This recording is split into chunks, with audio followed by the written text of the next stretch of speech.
Hi friends, जय जगन्नाथ। आपण मानक स्वागत करुच्ची everyday special by Urmi channel को। मो उर्मी।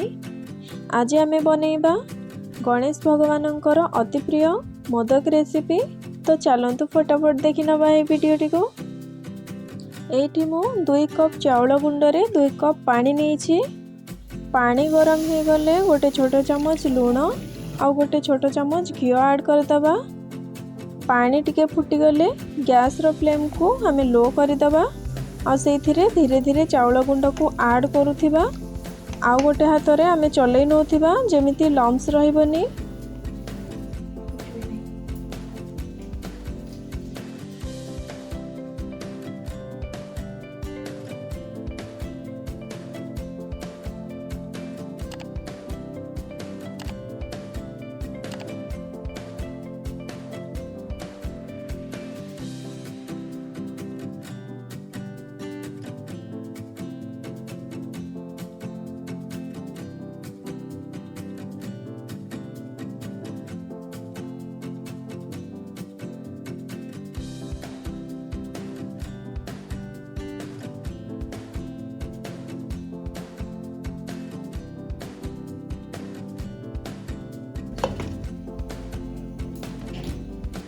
आउ गोटे पैन रे किछि ड्राई फ्रूट्स को आमे हल्का ड्राई रोस्ट करनबा।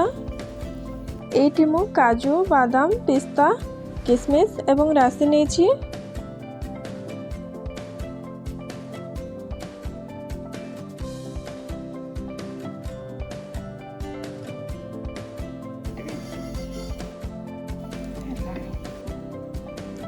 से पैन रे गोटे छोट कप गुड़ नहीं जिबा और से नड़िया कोरा पकई चलै नबा। तापरे आमे रखिथिबा ड्राई फ्रूट्स को पकई चलै नबा।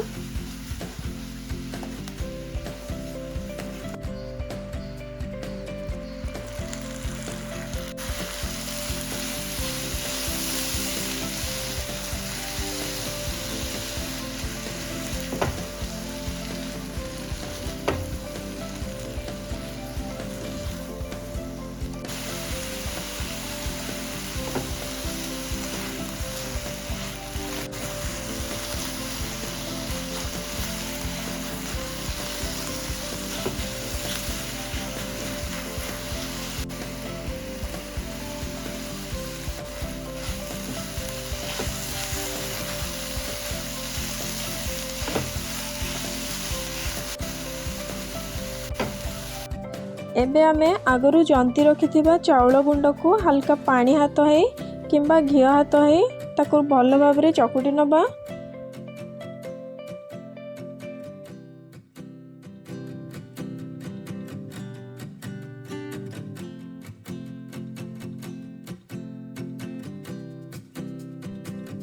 जंतुणी आमर एठी देखंतु भल भाव रे चकुटी हो जाइछि। मोदक बनेबा पई एठी मु मोल्ड यूज करी छी। किछि घी लगे दबा।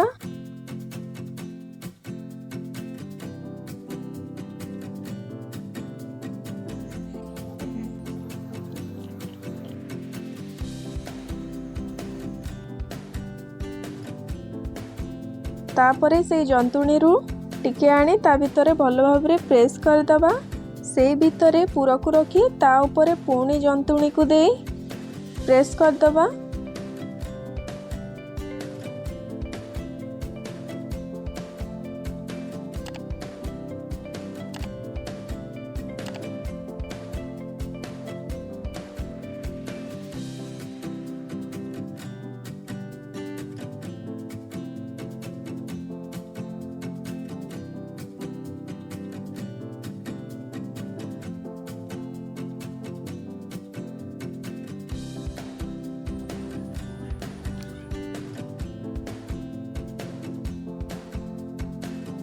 एई भली भाबरे सबु मोदक को रेडी करनबा।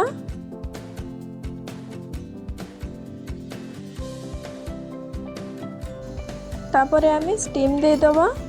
स्टीम दबा पाई इडली मेकर को भी आपण यूज करि परिबे।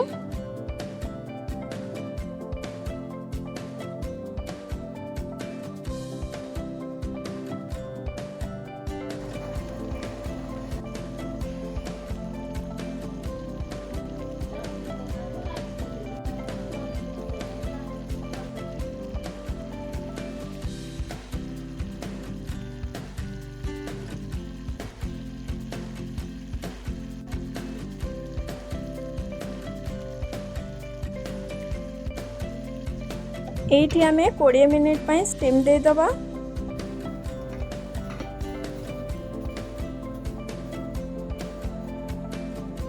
रेडी हो जाए हमर मोदक रेसिपी।